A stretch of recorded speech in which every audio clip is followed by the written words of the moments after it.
मौसम सरमा के पहली बर्फ़बारी महोडन झील में, इससे पहले भी बर्फ़बारी हुई है लेकिन वो इससे मतलब बहुत कम हुई है। इस दफ़ा जो बर्फ़बारी हुई ये काफ़ी मतलब ज़्यादा है, यानी 4-5 इंच है। अभी भी अपने उरूज पर नहीं है, यानी अब यहाँ पर इन दिनों में तो ये होना चाहिए कि 4-4 5-5 फीट बर्फ़ हो, लेकिन बहरहाल ये भी काफ़ी है।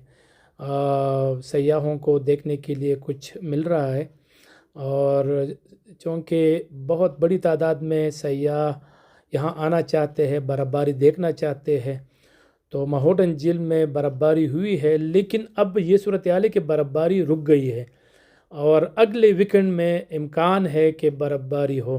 तो आप देख सकते हैं नौजवान जो है ना वो एक दूसरे पर बर्फ़ के गोले बरसा रहे हैं, मौज मस्ती कर रहे हैं।